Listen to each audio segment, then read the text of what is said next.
হৰে কৃষ্ণ আপোনালোকৰ সকলোকে ঝুলন যাত্ৰা মহা মহোৎসৱৰ হিয়াভৰা ওলগ জনালো। লীলা মানে হৈছে ভগৱানৰ কৰ্ম। ভগৱানে কৰা কাৰ্যবোৰক লীলা বুলি কোৱা হয়। লীলাৰ অৰ্থ হৈছে এনেবোৰ কাৰ্য যিবোৰ পৰমেশ্বৰ ভগৱান শ্ৰীকৃষ্ণৰ নিজ ইচ্ছাৰ দ্বাৰা সংঘটিত হয়। এনে কাৰ্য যিবোৰ কৰ্মবন্ধনৰ ওপৰত আধাৰিত নহয় আৰু এনেবোৰ কাৰ্য যিবোৰে কেৱল আনন্দ প্ৰদান কৰে আৰু এই আনন্দ সদায় বৃদ্ধি হৈ গৈ থাকে। আমি সকলোৱে এই লীলাৰ পৰা আনন্দ লাভ কৰি সদায় প্ৰসন্ন হৈ থাকিব পাৰোঁ। সেইকাৰণেই ভগৱান প্ৰকট হয় তথা এই লীলাবোৰৰ সৈতে সম্বন্ধিত যিবোৰ উৎসৱ হয় সেইবোৰ মানুহে পালন কৰে। এই উৎসৱবোৰ পালন কৰাৰ উদ্দেশ্য এইয়ে যে এইবোৰৰ লগত সংগতি থকা ভগৱানৰ সেই মধুৰ লীলাবোৰ স্মৰণ কৰি আমি তেওঁৰ সৈতে আমাৰ সম্বন্ধ স্থাপন কৰিব পাৰোঁ। যিহেতু যেতিয়া কোনো সম্বন্ধ থাকিব তেতিয়াহে আমি তেওঁৰ বিষয়ে জানিব পাৰিম আৰু এই উৎসৱবোৰ পালনৰ দ্বাৰা আমাৰ উৎসাহ বৃদ্ধি হয়, বাস্তৱিক সুখৰ অনুভৱ হয়। এনে এক মধুৰ তথা সুন্দৰ উৎসৱ হৈছে ঝুলন যাত্ৰা আৰু এই উৎসৱ শাওণ মাহত উদযাপন কৰা হয়। ঝুলন যাত্ৰাৰ অৰ্থ হৈছে ভগৱান শ্ৰী শ্ৰী ৰাধা আৰু কৃষ্ণক জোলনাত বহুৱাই তেওঁলোকৰ সেৱা কৰা হয়।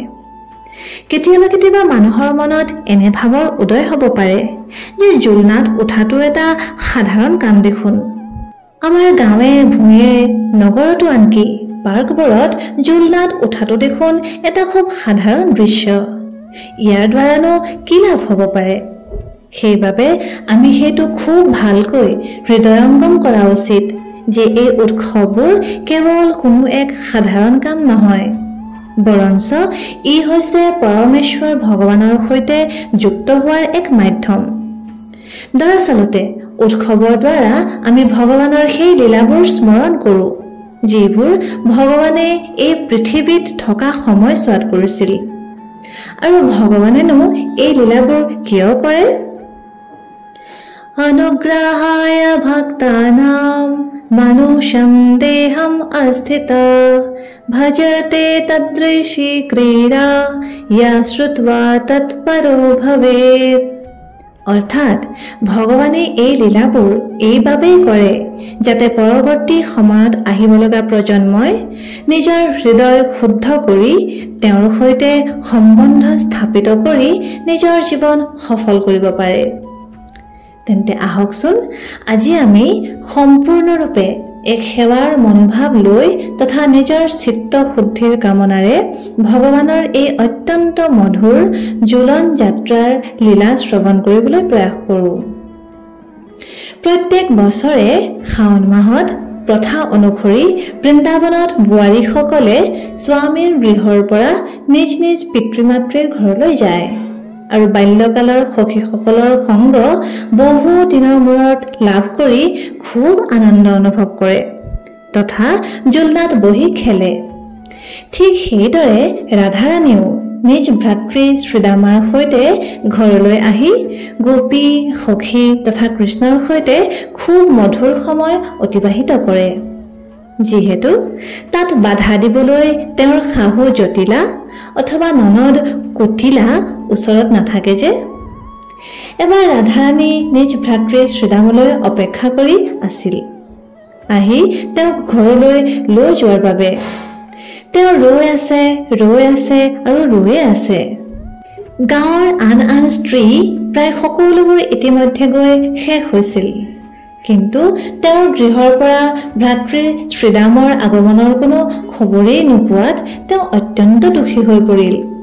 সেই সময়তে বৰখানাৰ পৰা এজন ব্যক্তিক তেওঁ দেখা পাই ক'লে, আপুনি দয়া কৰি মোৰ পিতৃ মাতৃক সুধিবচোন, তেওঁলোকে মোক পাহৰি গ'ল নেকি বাৰু? এই বুলি কৈ তেওঁ খুব ক্ৰন্দন কৰিবলৈ ধৰিলে। সেই ব্যক্তিজনে বৰখানালৈ গৈ শ্ৰীমতী ৰাধাৰাণীৰ পিতৃ বৃষভানু মহাৰাজৰ ওচৰত তেওঁৰ পুত্ৰীৰ শোচনীয় অৱস্থাৰ কথা ক'লে। এই খবৰ পাই বৃষভানু মহাৰাজে তৎক্ষণাৎ শ্ৰীদামক ৰাধাৰাণীক ঘৰলৈ লৈ আনিবৰ বাবে পঠাই দিলে। শ্ৰীমতী ৰাধাৰাণীৰ মাতৃ কীৰ্তিদাই জটিলা অৰ্থাৎ ৰাধাৰাণীৰ শাহুৱাই তেওঁৰ বাবে বহুতো উপহাৰ শ্ৰীৰামৰ হাতত দি পঠালে। যিহেতু ৰুক্ষ স্বভাৱৰ বাবে কেতিয়াবা কেতিয়াবা তেওঁ ৰাধাৰাণীক বৰখানাৰ পিতৃগৃহলৈ আহিবলৈ অনুমতিয়ে প্ৰদান নকৰিছিল। এইপিনে ৰাধাৰাণীয়ে দিনে ৰাতিয়ে বৰখানাৰ পৰা অহা ৰাস্তালৈ চাই অপেক্ষা কৰি আছিল। এদিনাখন তেওঁ দূৰৈৰ পৰাই শ্ৰীৰামক ৰাস্তাৰে আহি থকা দেখা পালে আৰু অৱশেষত যেতিয়া ঘৰত পালেহি তেওঁলোকে ইজনে সিজনক আলিংগন কৰিলে। ৰাধাৰাণী কান্দি উঠিছিল। অ' দাদা, তুমি মোক পাহৰি গলা, মা দেউতায়ো পাহৰিলে, সকলোৱে মোক পাহৰি গ'ল। তেতিয়া শ্ৰীৰামে খুব আকুলতাৰে ৰাধাৰাণীক বুজাই বঢ়াই শান্ত কৰিলে। প্ৰথমতে জটিলাই ৰাধাৰাণীক ঘৰলৈ যোৱাৰ অনুমতি দিয়াই নাছিল। নাই নাই, তাই যাব নোৱাৰিব। ঘৰত য'তে ত'তে ইমানবোৰ কাম আছে আৰু তাত থকা কৃষ্ণ নামৰ সেই কলীয়া ল'ৰাটোৰ পৰা মহা বিপদ। সি তাইক খুব অসুবিধা দিয়ে। নাই নাই, তাই যাব নোৱাৰিব। তেতিয়া শ্ৰীৰামে লাহেকৈ মাতৃ কীৰ্তিদায়ে তেওঁৰ বাবে দি পঠোৱা সকলোবোৰ বস্ত্ৰ আভূষণ ইত্যাদি উপহাৰ প্ৰদান কৰিলে। সেইবোৰ দেখা পাই তেওঁ ক'লে, ঠিক আছে ঠিক আছে, তাই যাব পাৰিব, কিন্তু কেইদিনমানৰ কাৰণেহে, সোনকালেই তাইক থৈ যাবাহি। তেতিয়া শ্ৰীৰামে ক'লে, হয় হয়, আপোনাৰ নিৰ্দেশ অনুসৰিয়ে আমি কাম কৰিম। তাৰ পিছত শ্ৰীমতী ৰাধাৰাণী আৰু শ্ৰীৰামে 4টা বলদ গৰুৱে টনা এখন গৰু গাড়ীত বৰখানালৈ ৰাওনা হ'ল। পাহাৰৰ শীৰ্ষত নিজৰ মা দেউতাৰ ঘৰটো দেখা পাই অতিশয় আনন্দ লাভ কৰি তেওঁৰ দুচকুৱেদি চকুলো ববলৈ ধৰিলে আৰু তেওঁৰ মাক দেউতাকক সন্মুখত পোৱাৰ লগে লগে সেই ক্ৰন্দন আৰু বৃদ্ধি হ'ল আৰু সকলো সখী সকলো গোপীয়ে ৰাধিকাক দেখা পাই অতি প্ৰসন্ন হৈ পৰে। সেই সময়ত জোলন যাত্ৰা ইতিমধ্যে আৰম্ভ হৈ গৈছিলেই আৰু ৰাধাৰাণীয়ে দিনে ৰাতিয়ে সখীসকলৰ সৈতে আনন্দ মনেৰে ঝোলাত উঠি আনন্দ উপভোগ কৰিলে। কিন্তু কৃষ্ণৰ অবিহনে অকলশৰে তেওঁ সন্তুষ্টি লাভ কৰিব পৰা নাছিল। কৃষ্ণৰ বিৰহ অনুভৱ কৰিছিল। তেওঁ ভাবি আছিল, কেতিয়া কৃষ্ণ আহিব, কেতিয়া কৃষ্ণ আহিব। সেই কথা জানি কৃষ্ণই কেতিয়াবা কেতিয়াবা ছদ্মবেশত আহি সেই ঠাইত উপস্থিত হৈছিলহি। কোনো কোনো সময়ত তেওঁ গোপীৰ বেশ ধাৰণ কৰি খাৰু অথবা মালা বেচোতা হৈ আহিছিল, অথবা তেওঁ যিকোনো বেশ ধাৰণ কৰি কোনোবা গুপ্ত স্থানত আহি ৰাধাৰাণীক সাক্ষাৎ কৰিছিলহি। এবাৰ শ্ৰীমতী ৰাধাৰাণী জোলনাত বহি আছিল আৰু লাহে লাহে গোপীসকলে তেওঁৰ জোলনাখন ঠেলি দি আছিল। কৃষ্ণই আহি গোপীসকলক ক'লে যে দিয়া, মই জোলনাখন ঠেলি দিওঁ। আৰু হঠাৎ কৃষ্ণই খুব জোৰত জোলনাখন ঠেলি দিয়াত ৰাধাৰাণী ভয়ত চিঞৰি উঠিল, হে কৃষ্ণ, মোক ৰক্ষা কৰা, মোক বচোৱা। সেই দিব্য চতুৰ ব্যক্তিজনে তৎক্ষণাৎ জাপ মাৰি জোলনাখনত উঠি বহিল আৰু কয়, ৰাধাৰাণী, মই আহিলো তোমাক বচাবলৈ। আৰু তেতিয়া ৰাধাৰাণীয়ে শংকিত হৈ খুব জোৰত কৃষ্ণক আলিংগন কৰিলে, যাৰ দ্বাৰা তেওঁ অতিশয় প্ৰসন্ন হ'ল। কিয় তেওঁ ইমান আনন্দ লাভ কৰিলে? যিহেতু সাধাৰণতে তেওঁ ৰাধাৰাণীৰ আলিংগন লাভ কৰিবলৈ খুব বুদ্ধি খটাবলগীয়া হয়, ৰাধাৰাণীক খুব অনুনয় বিনয় কৰিবলগীয়া হয়। কিন্তু এই ক্ষেত্ৰত ৰাধাৰাণীয়ে স্ব ইচ্ছাৰে আলিংগন কৰে আৰু তেওঁ বৰ বিশেষ বুদ্ধিও প্ৰয়োগ কৰিব লগা নহয়। সেই লীলা দেখা পাই সমস্ত গোপীগণ প্ৰসন্ন হৈ পৰে। সেইবাবেই এই ঝুলন লীলা ভগৱানৰ অতিশয় প্ৰিয়।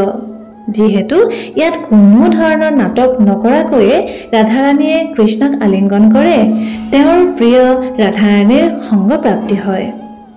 ইয়াতে মানুহৰ মনত এনে বিচাৰ আহে যে শ্ৰীমতী ৰাধাৰাণীটো অন্য কাৰোবাৰ পত্নী, কিন্তু তেওঁ ভগৱান শ্ৰীকৃষ্ণৰ সৈতে লীলা কৰি আছে। হয়তো আপোনাৰ মনতো এই ভাৱৰ উদয় হৈছে যে এয়াতো সমাজত অনৈতিক বুলি গণ্য কৰা হয়। তেন্তে ইয়াক কিদৰে বুজা যায়? ভগৱান শ্ৰীকৃষ্ণ যিজন হৈছে পূৰ্ণ পুৰুষোত্তম ভগৱান, তেওঁ এনে কৰ্ম কৰিব পাৰিবনে যিটো সমাজৰ বাবে সঠিক নহয়? কিন্তু দেখাতটো তেনেকুৱা নিচিনাই ভাৱ হয়।